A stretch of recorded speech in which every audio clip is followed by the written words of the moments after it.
यही अंदाज़े तिजारत है तो कल का ताजिर, यही अंदाज़े तिजारत हैं।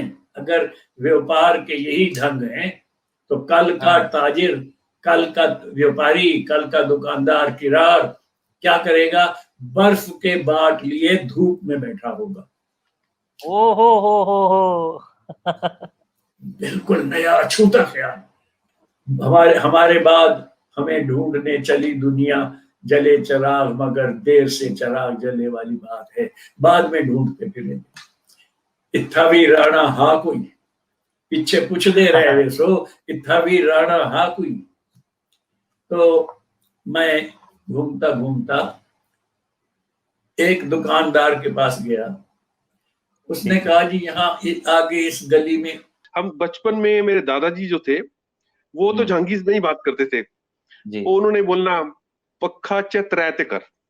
अच्छा अब उस वक्त क्या होता था, पंखा जो होते थे ना वो 1 2 3 4 5 तक होते थे। 5 मतलब हाईएस्ट स्पीड और 3 होती थी मीडियम। तो हम बच्चे थे तो हम लोग मस्ती करते थे, कभी कभी उसको 5 पे कर देना और वो उनको चिढ़ लगती थी और वो उन्होंने फिर हमारे सर्वेंट थे उसको बोला, ओए रमेश ओ पक्खा चतरैत कर। और त्रै वर्ड जो है ना मेरे को तो हमने सीखा उस तरह से थोड़ी बहुत।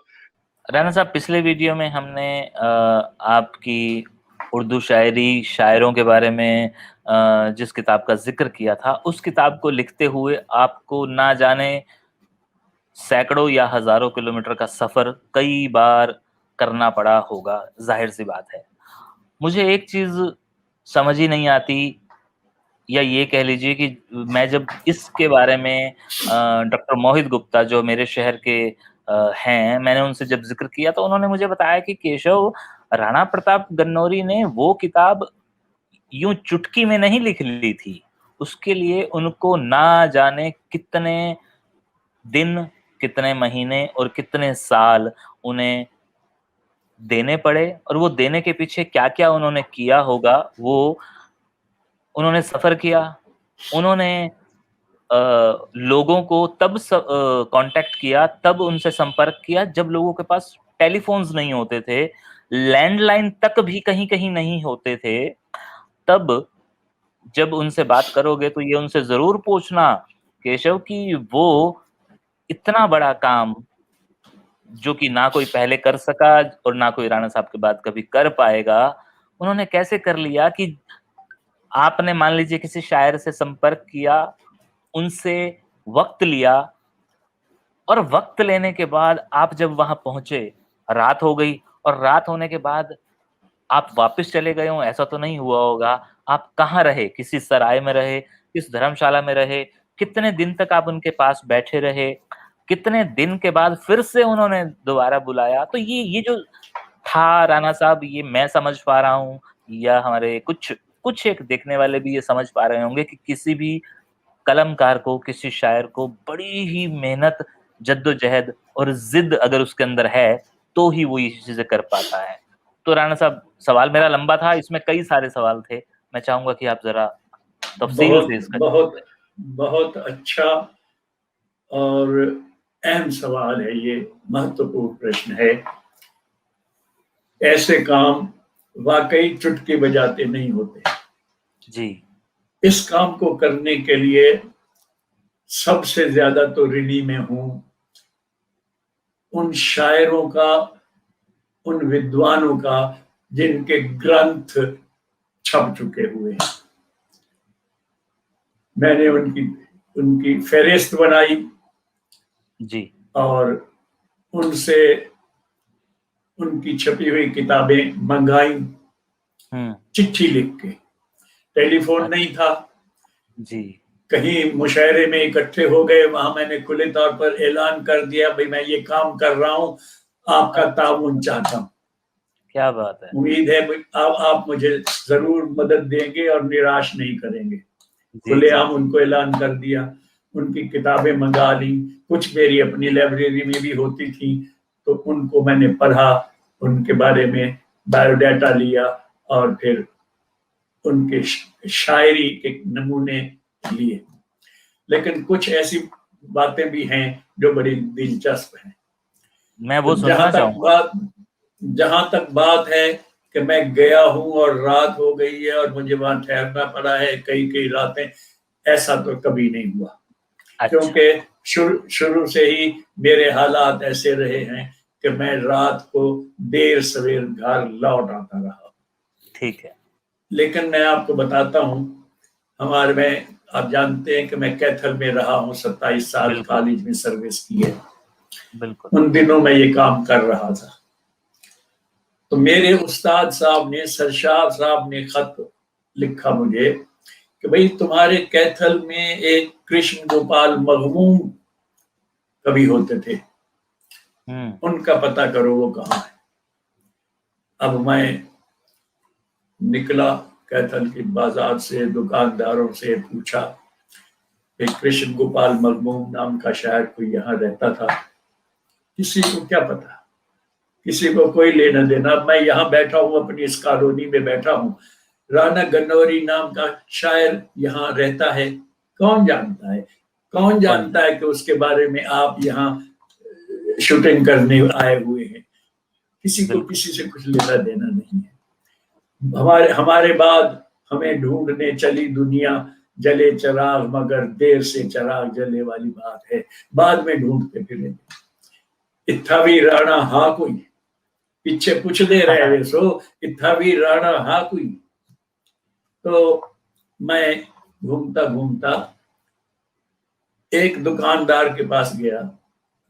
उसने कहा जी यहाँ आगे इस गली में चले जाइए, आखिर में एक मास्टर जी रहते हैं, उनके पिता शायर थे, आप उनसे संपर्क करें। चलो, मैं थोड़ी दूर था, वॉकिंग डिस्टेंस में, उस घर जाकर मैंने दस्तक दी। कमलेश शर्मा जी प्रकट हुए। नमस्ते। अच्छा, नमस्ते, कैथल आइए वाले। बैठिए। हाँ, कैथल वाले। मैंने नमस्ते नमस्ते हुई, बैठे, जलपान हुआ। कैसे आना हुआ? मैंने कभी, मैं ऐसे शायरों के बारे में काम कर रहा हूँ, मैं ढूंढता तो किसी और शायर को फिर रहा हूँ, उसके बारे में तो कुछ पता नहीं लगा, लेकिन पता चला है कि आपके पिताजी शायर थे। ठीक है। कहते हैं जी हमें तो इस बात का कोई पता नहीं। अच्छा। लेकिन कुछ किताबें पढ़ी हैं, उनमें से एक किताब उर्दू की है, मैं वो आपको दिखाता। ठीक है। तो उन्होंने वो किताब ला के मुझे दी। अरे, मैंने कहा ये तो कमाल हो गया, यही तो मैं ढूंढता फिर रहा हूँ कि आपके पिता शायर हैं और उनकी किताब छपी हुई है। हदीस ना तमाम नाम से उनकी किताब छपी हुई थी, शायरी की। और कमाल ये था कि वो शागिर्द थे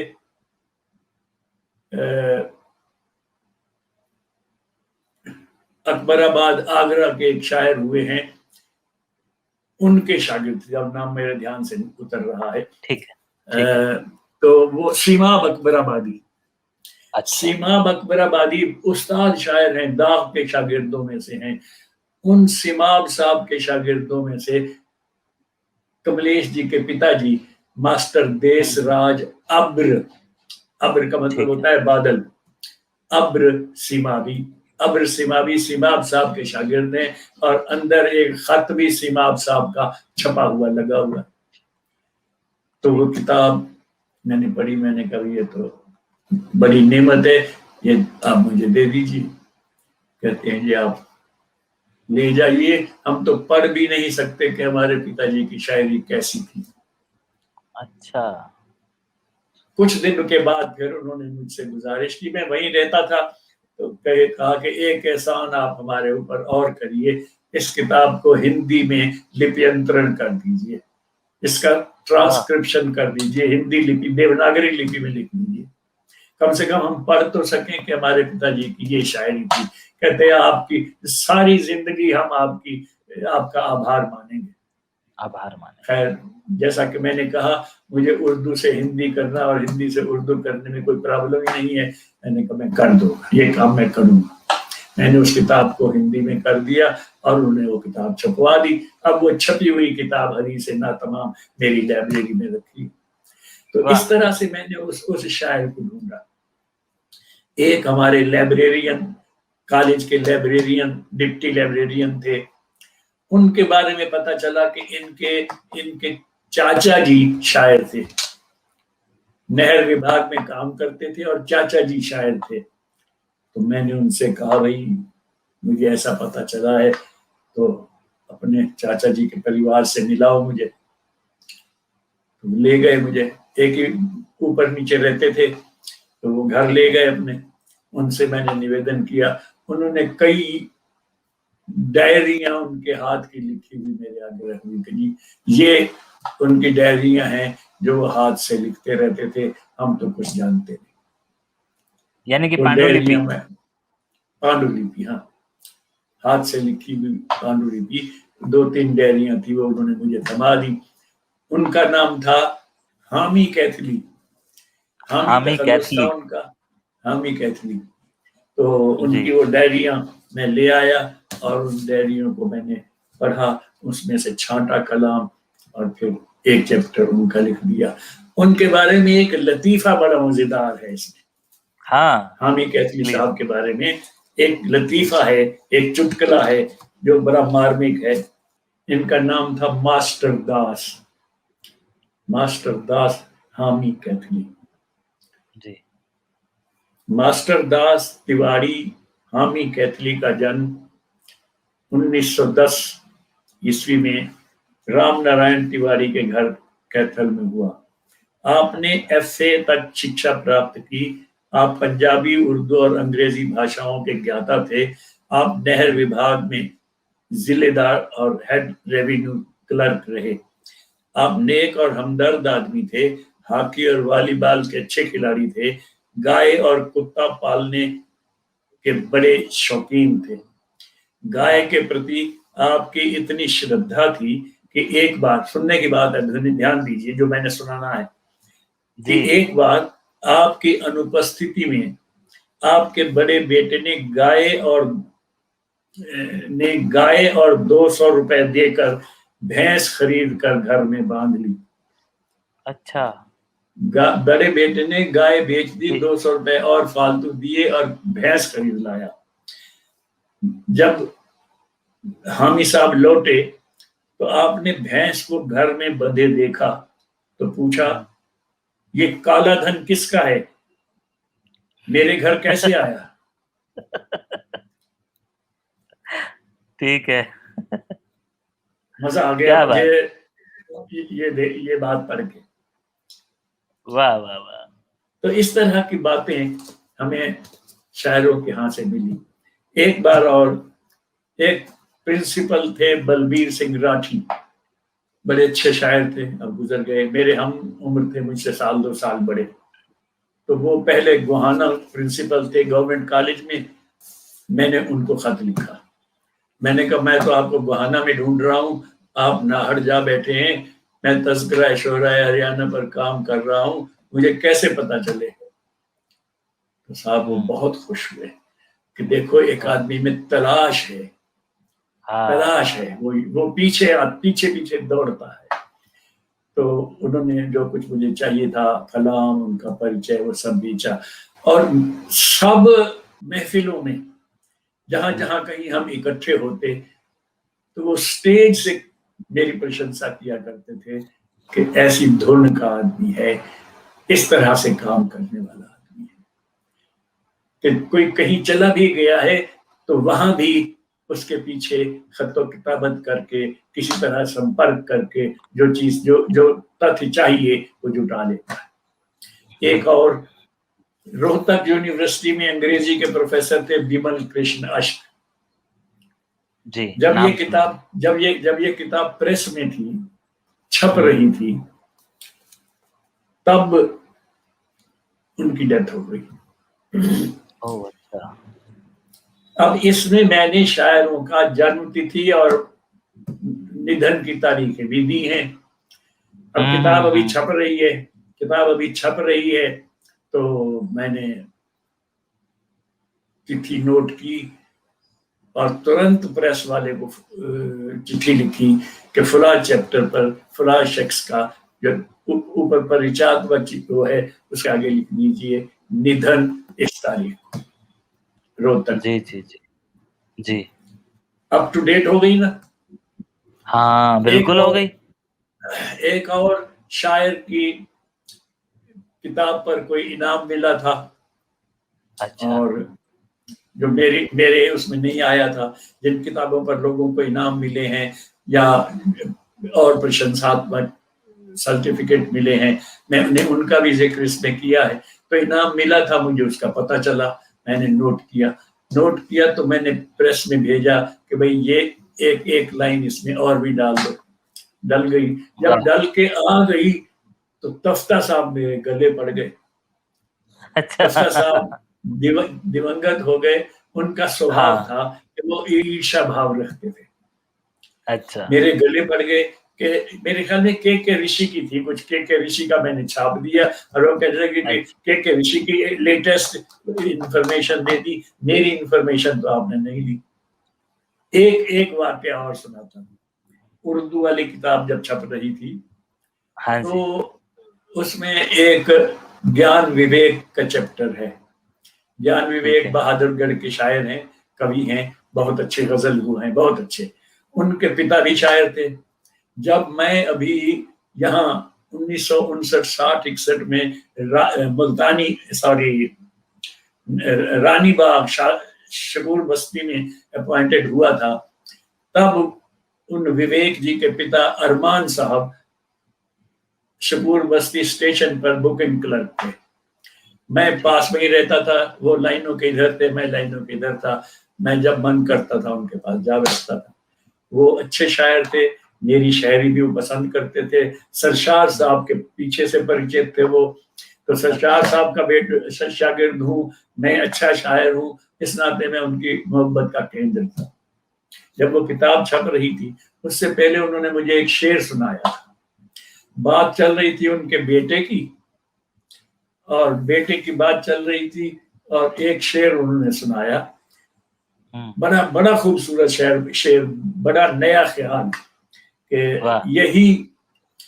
यही अंदाजे तिजारत हैं, यही अंदाजे तिजारत हैं तो कल का ताजिर, यही अंदाजे तिजारत हैं।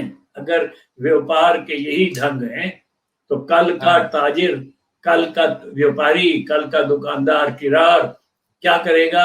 बर्फ के बाट लिए धूप में बैठा होगा। ओ हो।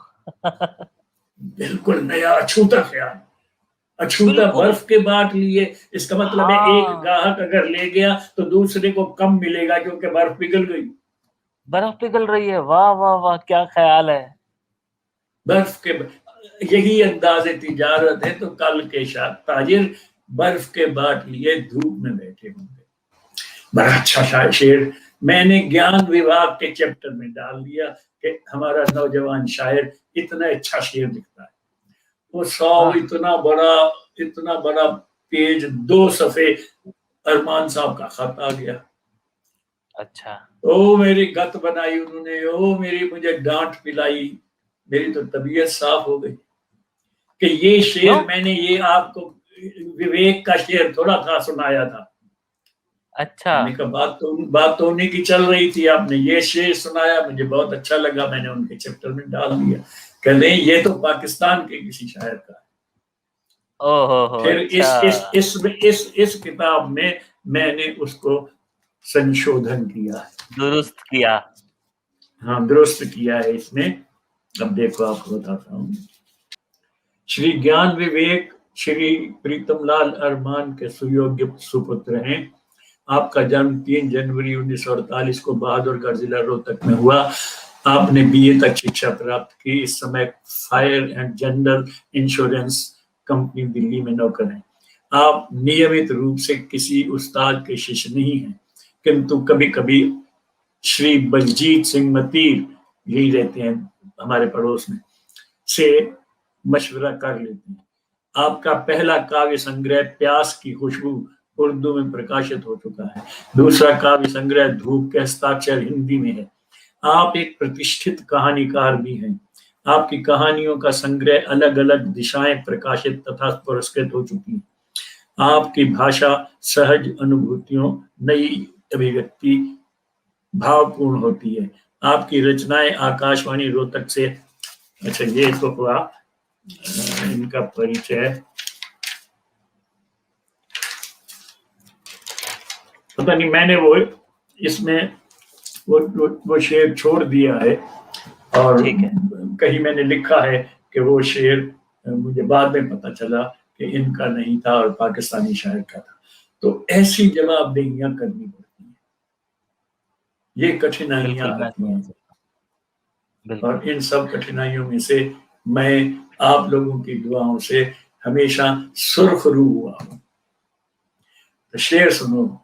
सुरखरू सुनाइए। होना तो मेरा आपने देखा ही है, बिल्कुल। सुरखरू होना तो मेरा आपने देखा ही है, काश मेरा खून पसीना एक करना देखते। क्या बात है। लेकिन हमने वो भी देखा है राणा साहब, आपकी किताबों के माध्यम से, आपकी मेहनत के माध्यम से हमने वो भी देखा है। बस फर्क इतना है कि समझा किसी किसी ने है, सराहा किसी किसी ने है। सो इस तरह से आपका जो प्रश्न था कि मैंने क्या क्या कठिनाइयां झेली, कैसे कैसे ये हाँ। सब मटेरियल इकट्ठा किया, इस तरह की भाग दौड़ करके मैंने ये साधना पूरी की। आपकी साधना को 100 सलाम, और आपकी साधना के लिए हम शब्दों से ही उसका अभिनंदन कर सकते हैं, उसको सराह सकते हैं फिलहाल तो। और बाकी जो लोग आपका ये वाला वीडियो देख रहे हैं, आपकी बातों को सुन रहे हैं, उनको इस बात का एहसास, उनको इन बात का इल्म भी हो चुका होगा कि वाकई में चुटकी में किताबें नहीं छपा करती, नहीं लिखा करती। खास तौर पर चुटकी में तहकीकी किताबें नहीं, जो हाँ, आलोचनात्मक, समीक्षात्मक, रिसर्च प्रधान, शोध प्रधान रचनाएं हैं, वो चुटकी में नहीं होती और ना ही होनी चाहिए। ना ही होनी चाहिए, क्योंकि फिर उनकी उम्र नहीं होती। हाँ, उनकी उम्र नहीं होती। अब मैं ये किताब तब छपी थी जब मैं कैथल था। लोग इस किताब को ढूंढते फिरते हैं, कैथल वालों से पूछते रहते हैं कि यहाँ राणा गंडोरी साहब रहते थे, उनकी एक किताब छपी थी हरियाणा के शायर, वो कहाँ है? कोई नहीं बताता। अच्छा, फिर वो पानीपत का किसी ने बता भी दिया कि वो तो यहाँ से पानीपत चले गए थे। पानीपत का संपर्क किया तो वहां से राणा साहब और आगे सड़क गए, दिल्ली आ गए, वहां भी उनको कुछ पता नहीं चला। इस तरह से ढूंढते ढूंढते मुझ तक मुश्किल से पहुंचते हैं इस किताब को पढ़ने के लिए। वक्त की जो सुई इस टाइम चल रही है, उसके हिसाब से आप के घर में शायद दाल का तड़का लग चुका होगा, खुशबू मुझे यहाँ तक आ रही है। और बगैर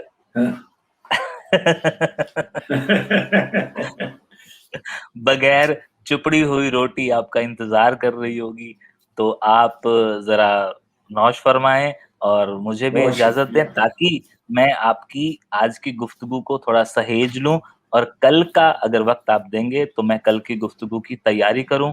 और बाकी